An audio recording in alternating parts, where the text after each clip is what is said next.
Guys, അങ്ങനെ first day ഷൂട്ടിന് പോയത് ഫ്ലോപ്പ് ആയെങ്കിലും രണ്ടാമത്തെ ദിവസം നമ്മൾ റീക്രിയേഷൻ ഷൂട്ടിന് ഒട്ടും തളരാതെ അതേ മേക്കപ്പും അതേ കോസ്റ്റ്യൂമും ഇട്ട് വീണ്ടും റെഡി ആയിട്ട് വെള്ളയാണിക്കൽ പാറയിലോട്ട് പോവാണ്. അനുപേട്ടനാണ് വീഡിയോ എടുക്കാൻ ഇന്നും വന്നത്. ഇതാരാന്ന് കുറേ പേര് ചോദിച്ചു കേട്ടോ. ഇതെന്റെ കസിൻ ബ്രദറാണ്. ചേട്ടൻ ദുബായിലായിരുന്നു, ഇപ്പം ലീവിന് നാട്ടിൽ വന്നതാണ്. ആദ്യത്തെ ദിവസത്തെ വില്ലൻ മഴയായിരുന്നെങ്കിൽ രണ്ടാമത്തെ ദിവസം പുരി വെയിലായിരുന്നു. ഭയങ്കര വെയിലായിരുന്നു ഗൈസ്. എനിക്ക് നിൽക്കാൻ പറ്റുന്നുണ്ടായിരുന്നില്ല. ടാനും ആയി, തലയും വേദന എടുത്തു. പക്ഷെ നമുക്ക് എങ്ങനെയെങ്കിലും അത് കംപ്ലീറ്റ് ചെയ്യണമെന്ന് ഭയങ്കര വാശിയായിരുന്നു.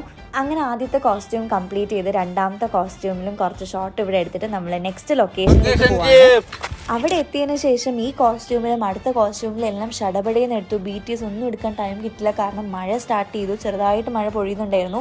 പക്ഷെ വീണ്ടും വേറൊരു ദിവസം ഇതിന് മെനക്കെടാൻ വയ്യാത്തതുകൊണ്ട് നമ്മൾ എന്തായാലും ഒന്ന് എടുത്ത് തീർക്കും എന്ന് വെച്ചിട്ട് ഭയങ്കര ഫാസ്റ്റായിട്ട് ചെയ്തു. അതിനൊക്കെ ശേഷം നമ്മൾ ഫുഡ് കഴിക്കാൻ പോയി. അച്ഛൻ പാവം ഹോട്ടലിൽ ഇരുന്ന് ഉറക്കം തൂങ്ങാണ്. 3 ദിവസമായി ഉറങ്ങിയിട്ട് ഫുൾ ഓട്ടാണ്. ബട്ട് എനിവേസ് ഇതിൻ്റെ റിസൾട്ട് വീഡിയോയിൽ കമൻസിൽ കണ്ടപ്പോൾ ഒരുപാട് സന്തോഷം. Hope you all like the video.